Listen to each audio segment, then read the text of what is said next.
আসি পারে মাহফুজ আলম যে পদত্যাগ করছে শুনতেছি এনারা নাকি 2000 কোটি টাকা দুর্নীতি করছে। তো এরা 14-15 মাসে যদি 2000 কোটি টাকা দুর্নীতি করে থাকে, আওয়ামী লীগ যদি দুর্নীতি করছে তবু তো এলাকার কিছু কাজ কাম করছে, রাস্তাঘাটের উন্নয়ন করছে, কিন্তু এরা তো কোনো কিছু করে না। এরা তো টাকা দুর্নীতি কিনলে গেলো কোথেকে করলো? আর এরা তো দামি দামি গাড়ি ইউজ করে, এদের কর্মসংস্থান কি? এরা তো টাকা পাইলো কই? ফকন্নির ফুলার নাম মিয়া খান, বুঝতে পারছেন? প্রধান উপদেষ্টা এর বিষয়ে কোনো ব্যবস্থা নিব না, কেননা কেঁচু খুঁড়তে যায় যদি সাপ বের হয়ে আসে, সেই জন্য প্রধান উপদেষ্টা এর বিরুদ্ধে কোনো ব্যবস্থা নিব না। আপনারা ভেবে দেখেন, আপনারা যারা জুলাই আন্দোলন থেকে শুরু করে 5ই আগস্ট পর্যন্ত আন্দোলন করছেন, আপনাদের সুযোগ সুবিধা নিয়ে আপনাদের নাম ভাঙিয়ে কিছু সংখ্যক লোক হাতে গোনা কয়েকজন লোক আপনাদের নাম ভাঙিয়ে দেখেন তারা আজ কোটিপতি। ওই যে বললাম ফকন্নির ফুলার নাম মিয়া খান, বুঝতে পারলেন তো? দেখেন আজকে কি বলল তারা, যে 1000 কোটি টাকা নাকি আত্মসাৎ করেছে। তো তারা তো প্রধান উপদেষ্টা তো এদের বিরুদ্ধে কোনো আইনগত ব্যবস্থা নিব না, কেননা ওই যে কিছু করতে যায় যদি সাপ বের হয়ে আসে। তো যারা আপনারা জুলাই আন্দোলন থেকে 5ই আগস্ট পর্যন্ত আন্দোলন করছেন, তাদের দায়িত্ব এটা। আর দেশের আইন প্রশাসন এবং কি সেনাবাহিনীর দায়িত্ব এটা। কেননা দেখেন, যারা একসময় মেজ বিল দিতে পারতো না, যারা একসময় ভাত খাওয়ার টাকা দিতে পারতো না, যাদের পকেটে একসময় 10,000 টাকা ছিল, ব্যাংকে ছিল 20,000 টাকা, আজ তারা নিজেরাই দল গঠন করে রাজনীতি করবে, তারা নাকি নির্বাচন করবে, তারা নির্বাচন করতেছে। তারা এত টাকা পেলো কোথায়? তাদের টাকার উৎসটা কি? তাদের এত টাকা আসলো কোথার থেকে? এক একজনের হাতে দেখছেন 2 লাখ টাকা দামের ফোন, হাতের ঘড়ি দেখছেন লাখ লাখ টাকা দামের ঘড়ি, পায়ের জুতা দেখছেন এক একজনের। হ্যাঁ, আর তারা নাকি নানার বাড়ির মায়ের বাপের অংশী পাইছে। মায়ের বাপের অংশী যখন তুমি মেজ বিল দিতে পারো নি, তখন তোমার মায়ের বাপের অংশী ছিল না? হ্যাঁ, তুমি তো মেজ বিল দিতে পারো নি, তখন তোমাদের মায়ের বাপের অংশী ছিল না? আজ তুমি এই 17 মাসে কেমনে এত টাকার মালিক হইলা? হ্যাঁ, আজ তোমার মায়ের নানার অংশী বের হয়ে গেছে।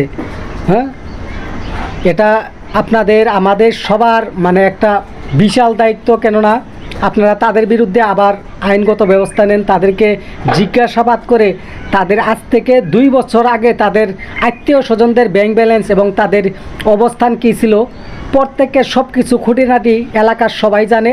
তাদের কাছ থেকে সব কিছু শুনে সেনাবাহিনীদের এই উদ্যোগে নামতে হবে। সেনাবাহিনীদের, বিশেষ করে দেশের সেনাবাহিনী এবং সেনাবাহিনীকেই নামতে হবে, তা না হলে এর মূল সূত্র তাদের সব কিছু টেনে বের করা যাবে না, কোথায় কি আছে। বিশেষ করে দেখেন, আজকে যদি এর বিরুদ্ধে কোনো আইনগত ব্যবস্থা না নেন বা এর বিরুদ্ধে প্রতিবাদ না করেন, তাহলে ভবিষ্যতে আগামী প্রজন্ম আরও 2-4-5 বছর পরে নতুন যারা ছাত্র আসবে, নতুন যারা প্রজন্ম আসবে, তারাও কিন্তু এরকম একটা পরিকল্পনা নিবে যে বলে, না রে, এর আগে উমুকেরা আন্দোলন করে তারা কোটিপতি হয়ে গেছে, এবার আমরা আন্দোলন করবো, আমরাও কোটিপতি হয়ে যাবো। যাতে করে দ্বিতীয়বার এরকম কোনো সুযোগ দেশে আর না আসে, যাতে করে আর কেউ এরকম হঠাৎ নখ ফেটে কলা গাছ হওয়ার মতো এরকম পরিকল্পনা না করতে পারে। সেই জন্য বলতেছে, এই ফকন্নির ফুলা মিয়া খানদের বিরুদ্ধে সেনাবাহিনীর এবং সমস্ত আইন প্রশাসনের লোকের খুব দ্রুত ব্যবস্থা নিতে হবে। তারা যাতে করে দেশ থেকে বিদেশেও পালায়ে যেতে না পারে। তাদের তো মাথায় বেরেনি নাই। ওই যে 7 সিস্টারকে নিয়েও একটা কথা একজনে বলেছিল, তারা নাকি আবার রাজনীতি করবে। আরে যারা রাজনীতি করবে তাদের ভারী তাদের মুখে লাগাম থাকতে হবে। তারা প্রতিটা কথা তাদের এমন হিসাব করে বলতে হবে যাতে করে সবাই বুঝতে পারে যে বলে, না, তার মাথায় কিছু আছে, তাকে দিয়ে ভবিষ্যতে কিছু সম্ভব। আর তারা তো এমন কথা বলে, হ্যাঁ, যে ভারতেরা ইন্ডিয়ারা প্রস্তাব করে দিলে আমাদের বাংলাদেশ ভেসে বঙ্গোপসাগরে যায় পড়বে। হ্যাঁ, তাদের বিরুদ্ধে দেখেন, তাদের নাকি 7 সিস্টারই খেয়ে দিবে। একজন কিন্তু এরকম বক্তব্য কিছুদিন আগে দিয়েছিল। হ্যাঁ, তাদের মাথায় কি আছে? আসলে তাদের মাথায় কি আছে? তাদের মাথায় শুধু ধান্দা, টাকা কামাই করা ধান্দা, বুঝছেন? এগুলা ভিডিওটা শেয়ার করে দেন। আর সবার কাছে অনুরোধ থাকলো, এর বিরুদ্ধে এখনই কোনো ব্যবস্থা নেন।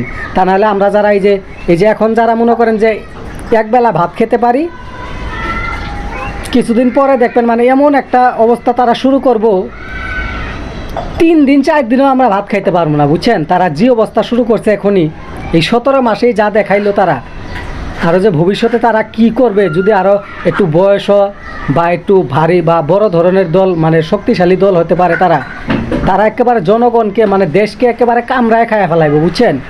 ভিডিওটা শেয়ার করে দিন।